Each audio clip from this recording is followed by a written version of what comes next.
પોરબંદરના છાયા વિસ્તારમાં વરસાદી પાણીનો ભરાવો થયો છે, ત્યારે ભાજપ અગ્રણીઓએ આ પાણીના નિકાલ માટેની કાર્યવાહી શરૂ કરી છે।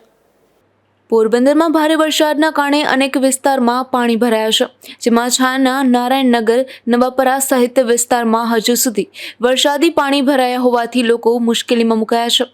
ત્યારે ભાજપ અગ્રણી રામદેવભાઈ મોઢવાડિયા તેઓની મદદે આવ્યા છે। તેઓ તુરંત છાયાની કેનાલ ખાતે છાયા પાલિકાના પૂર્વ પ્રમુખ જીવાભાઈ ભૂતિયા અને અગ્રણી અર્જુનભાઈ કારાવદરા સહિત આગેવાનોને સાથે રાખી દોડી ગયા હતા અને કેનાલની સફાઈની કાર્યવાહી શરૂ કરાવી હતી। આ કેનાલની સફાઈ થતાં જ મોટાભાગના વિસ્તારમાં પાણી ભરાયા છે, તેનો નિકાલ થઈ જશે તેવું આગેવાનોએ જણાવ્યું હતું। 1983માં જ્યારે પોરબંદરમાં પૂર આવ્યું હતું ત્યારે અહીંયા જે જગ્યાએ અમે ઊભા છે એ પાણીના નિકાલ માટેની કેનાલ જે તે વખતે બનાવેલી હતી।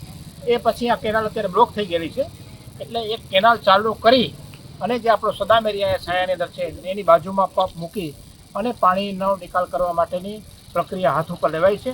અત્યારે ચીફ ઓફિસર અને નગરપાલિકાનો સ્ટાફ બધો અહીંયા રૂબરૂ સ્થળ ઉપર આવી અને ચીફ ઓફિસરે સંબંધિત જે એન્જિનિયરો છે એને કહી દીધું છે તો મશીનરી હાયર કરી અને તાત્કાલિક આ કેનાલ સાફ કરાવડાવો અને અહીંયા સુધીનો જે 400 મીટરની પાઇપ જીઆરપી પાઇપ કે એફઆરપી પાઇપ જે રીતે લેવાનો આવે એ એફઆરપી પાઇપની ખરીદી કરી અને ત્વરિત ધોરણે આ કેનાલ ચાલુ થાય અને આ જે નવાપરા વિસ્તારમાં નારાયણનગર છે, સદામ એરિયા છે, છાયાનો નવાપરાનો અમુક ભાગ છે, રોડની અંદર પાણી જે આવી ગયા છે તે કાઢવા માટેનું અત્યારે કામગીરી હાથ ઉપર મૂકી છે।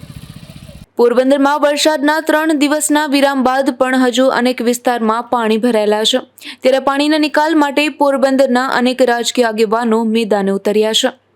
નિપુલ પોપટ, ગુજરાત ન્યૂઝ, પોરબંદર।